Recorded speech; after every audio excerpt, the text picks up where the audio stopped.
What comes to your mind when I mention a rhythm game? The stream of arrows in Dance Dance Revolution? The colored circles coming at you in Guitar Hero? Or maybe the red and blue arrow blocks in the more recent game Beat Saber?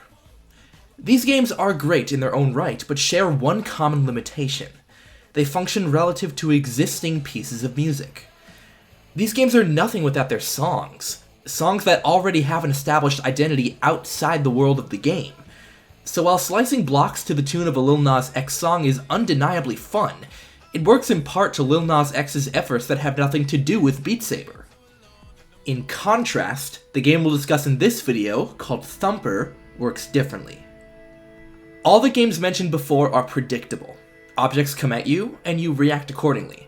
And while Thumper isn't not this, saying it's a similar experience couldn't be more false.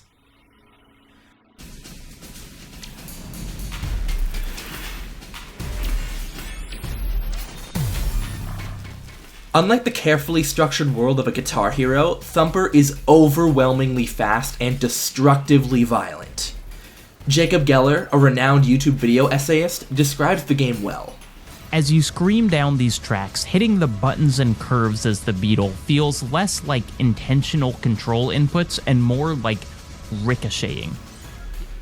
The creators of Thumper put the game in the self-created genre of rhythm violence.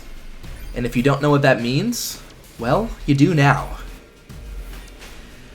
There's a lot of elements that make Thumper hit so hard. The Lovecraftian visuals, the positioning of the track, the pacing of each 20-plus minute level. But I want to focus on the sound and music.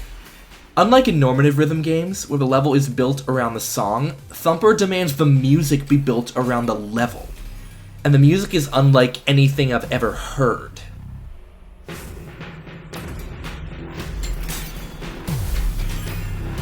We start with a drum beat, thunderous and steady, serving as the anchor for the player as they play.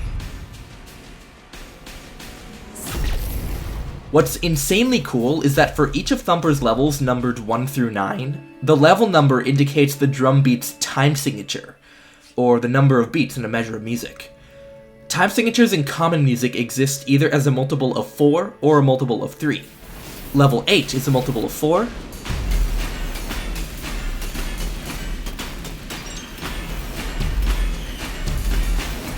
and level 6 is a multiple of 3.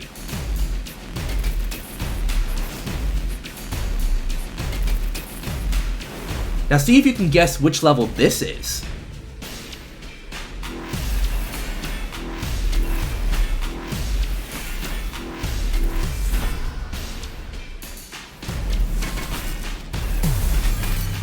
On top of these drums, we then add some type of droning, a note held for long periods of time, adding unease and suspense to the experience. But most interestingly, the final element of Thumper's music is actually sound entirely created by you, the player.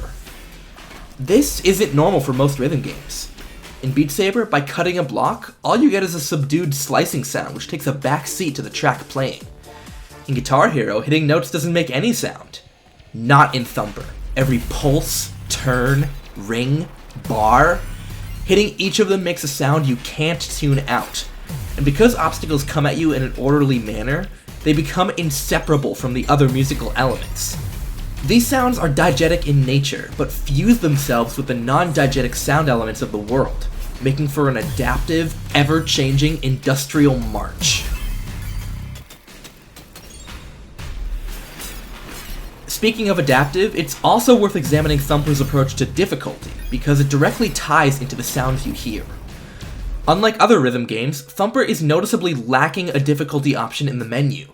Instead, the levels of Thumper contain mechanics allowing you to make the game harder for yourself in order to score more points. Jake Boutineau, another YouTube video essayist, gives a good overview of this concept. Because the coolest part of this game is that it does something that I don't see much in other rhythm games.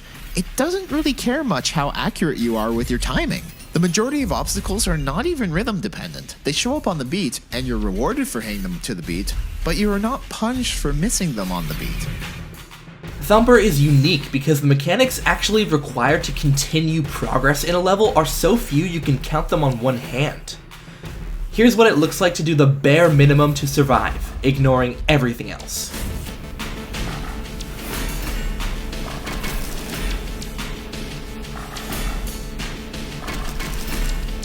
Simpler than before, right? But it doesn't sound good. This time, let's add enough elements to make the experience gratifying.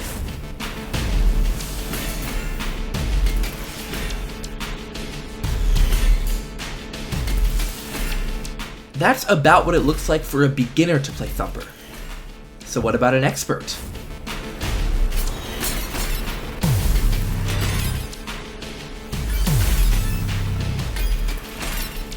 Keep in mind, I've been showing you the exact same level.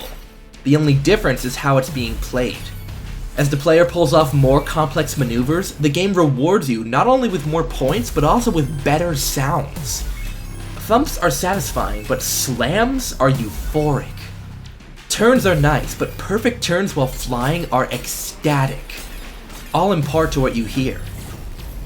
And as a result of the responsive sounds meshing with the other auditory elements, the music becomes a sort of living thing, constantly adapting and changing, tied to both your performance and your enjoyment. It gives you the auditory feedback needed to keep track of how your run is going, becoming as much an extension of yourself as the keys on your keyboard or buttons on your controller. I guarantee you won't find an experience like this anywhere else in gaming. Back when Thumper was first released in October of 2016, several players reported experiencing thumb injuries from playing the game. Brian Gibson, one of the game's creators, addresses this in a Rock Paper Shotgun article. Quote, "It's too bad, but it's kind of the best compliment you can ever get. It means their nervous system is on fire when they're playing." Gibson is interpreting these reports as evidence for how effective of an experience he's created, and he's absolutely right to do so. Thumper is the epitome of the flow state. It is the perfect game to lose yourself in, thanks in part to the intentional unconformity of Thumper's music in comparison to rhythm games of the past.